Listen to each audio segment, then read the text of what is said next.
بسم اللہ الرحمن الرحیم۔ السلام علیکم ورحمۃ اللہ۔ میرے پیارے معزز ناظرین، ہم لوگ بچپن سے کچھ واقعات سنتے چلے آ رہے ہیں۔ مختلف قسم کے علماء کرام سے یہ واقعات ہم لوگ سنتے چلے آ رہے ہیں۔ ان میں سے سر فہرست ایک واقعہ یہ ہے کہ ایک مرتبہ حضرت بلال رضی اللہ تعالیٰ عنہ نے فجر کی اذان نہیں دی تو سورج نہیں نکلا۔ آپ لوگوں میں سے بھی بہت سارے لوگوں نے یہ واقعہ سن رکھا ہے۔ اور دوسری واقعہ یہ ہے کہ حضرت بلال رضی اللہ تعالیٰ عنہ نے حضور اکرم صلی اللہ علیہ وآلہ وسلم کے فردہ فرمانے کے بعد اذان دینا چھوڑ دیا تھا، تو حضرت امام حسن اور حضرت امام حسین رضی اللہ تعالیٰ عنہ نے انہیں فورس کیا کہ آپ ایک مرتبہ ہمارے لیے ضرور اذان دے دیں، تو انہوں نے اذان دیا تھا۔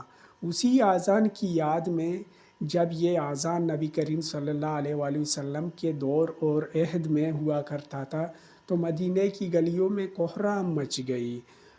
عورتوں کا رونا دھونا شروع ہو گیا کیونکہ انہیں حضور اکرم صلی اللہ علیہ وآلہ وسلم کی یاد بھی آ گئی تھی۔ تو یہ واقعہ بھی ایک بہت مشہور واقعہ ہے، لیکن انجینئر صاحب کہہ رہے ہیں کہ یہ سارے واقعات جھوٹے ہیں۔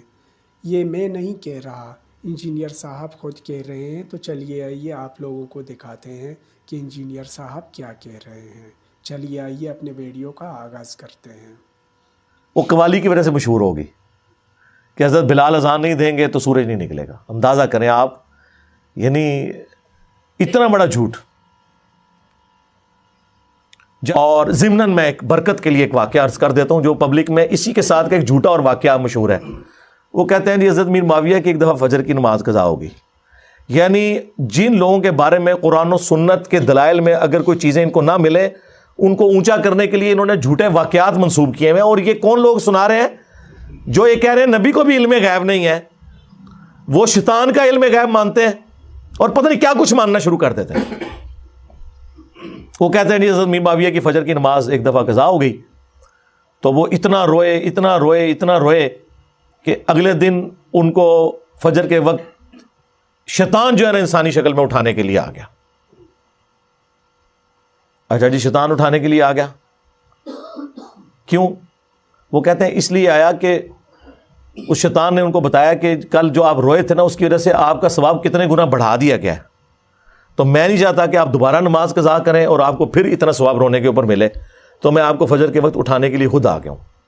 اندازہ کریں آپ یار، یعنی یہ لوگ کس طرح کے جھوٹے واقعات بیان کرتے ہیں۔ یہ جو ثواب اور عذاب کا معاملہ ہے، یہ اللہ اور فرشتوں کے درمیان راز ہے، اس کا شیطان سے کوئی لینا دینا نہیں ہے۔ آپ شیطان کا علم غیب مانے ہوئے ہیں ماموں جی کو بڑھانے کے لیے، ظاہر ہے۔ دوسری طرف کہتے ہیں نبی کو نہیں پتا، یعنی شیطان نے یاری لگائی ہوئی ہے فرشتوں کے ساتھ کہ تو خبر لیک کرنی ہے تو میں پھر کل جگاواں گا کس نو میں جگانا ہے۔ اللاجیکل جھوٹی باتیں، ان کا کوئی دین سے لینا دینا نہیں ہے۔ یہ اللہ اور بندے کا معاملہ ہے۔ پھر تو بڑا اچھا طریقہ مطلب پتہ چل گیا کہ بھی ایک بندہ اگر نہیں اٹھتا تو وہ پھر یہ انتظار کیا کرے کہ مجھے شیطان ہی آپ اٹھائے گا آ کے، ورنہ میں روزانہ زیادہ جو ہے حضرت میر معاویہ کی سنت پہ، کیونکہ آپ تو کہتے ہیں کہ صحابہ جو ہے وہ ستاروں کی مانند ہے، جس کی بھی پیروی کرو کامیاب ہو جاؤ گے، تو پھر پیروی کریں، آپ روزانہ نماز قضا کریں، روئیں اور زیادہ نمازوں کا ثواب کمائیں۔ پھر تو ہم پوری ایکویشن لگا کے کورالٹیز بنا کے پوری ایکویشنز بنائیں گے۔ یہ کیوں آپ لوگوں کو جھوٹے واقعات سنا کے اور اس شخص کا گرویدہ کرنے کی کوشش کرتے ہیں کہ جو خلفائے راشدین کے ساتھ اور خصوصاً چوتھے خلیفہ مولا علی بن ابی طالب رضی اللہ تعالیٰ عنہ علیہ السلام کے ساتھ جنگ کر چکا ہے۔ صحابی ہونے کا احترام اپنی جگہ، وہ سب کچھ ہم رضی اللہ عنہ بھی کہتے ہیں، لیکن اس طرح آپ کسی کو اونچا کرنے کے لیے اس طرح کے جھوٹے واقعات تو منسوب نہ کریں۔ تو چاہے حضرت بلال کی شان کو بڑھانے کے لیے کوئی واقعہ جھوٹا منسوب کرے، خواہ حضرت میر معاویہ رضی اللہ تعالیٰ عنہ کے حوالے سے کوئی جھوٹا واقعہ منسوب کرے، غلط ہے۔ بلال کی اذان سے، جھوٹے واقعات سے، یہ سارے جذباتی واقعات ہیں۔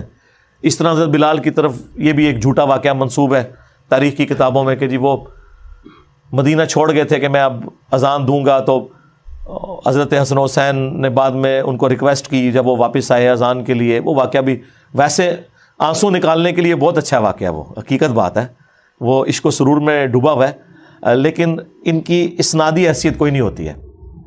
اس لیے اس طرح کے واقعات سے بچنے میں ہی عافیت ہے۔ بعض اوقات پھر اس کے ساتھ عقیدے ایسے جڑ جاتے ہیں کہ پھر ہمیں قرآن و سنت کے دلائل کا دفاع کرنے کے لیے ایڑی چوٹی کا زور لگانا پڑتا ہے ان جھوٹے واقعات کی وجہ سے. یعنی ہم کہہ رہے ہیں قرآن میں لکھا ہے ایاک نعبد و ایاک نستعین, یہ کہتے ہیں نہیں جی وہ سلطان باؤ نے تو کہا ہے سن فریاد پیرا دیا پیرا.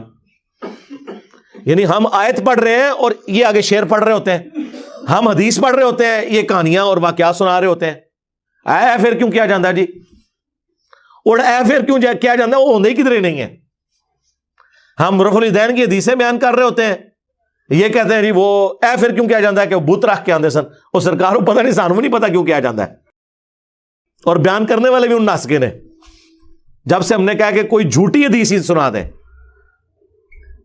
ضعیف چھوڑ دیں, جھوٹی حدیث کسی کتاب میں لکھی ہو, یعنی انگوٹھے چومنے والی جھوٹی حدیثیں ہیں لیکن کہیں لکھی ہوئی ہے موضوعات شریف میں, وہ گھڑی ہوئی حدیثوں کے اوپر جو کتاب لکھی ہے نا, ابن جوزی نے بھی لکھی, ملا علی قاری نے بھی لکھی, اور لوگوں نے بھی, کہ بڑی بڑی گھڑی ہوئی حدیثیں کون سی ہیں. لیکن یہ بغلوں میں بت رکھنے والی تو کوئی گھڑی ہوئی حدیث بھی نہیں ہے. تو میرے پیارے معزز و محترم ناظرین, یہ تھا ہمارا آج کا ویڈیو.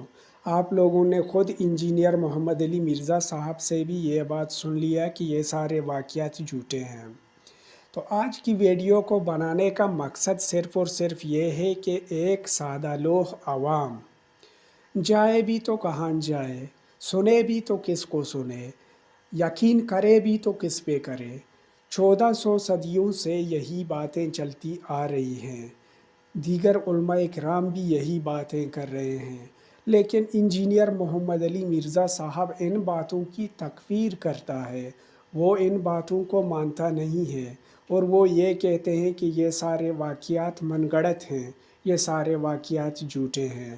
آپ لوگوں سے بھی میرا یہی سوال ہے کہ یہ سارے واقعات جھوٹے ہیں یا صحیح ہیں. تو آپ لوگ کمنٹ سیکشن میں اپنی رائے ضرور دیجیے گا. ملتے ہیں ایک ایسی ہی انٹرسٹنگ ویڈیو کے ساتھ. تب تک کے لیے اپنا خیال رکھیے اور ہمیں اجازت دیجیے. اللہ حافظ.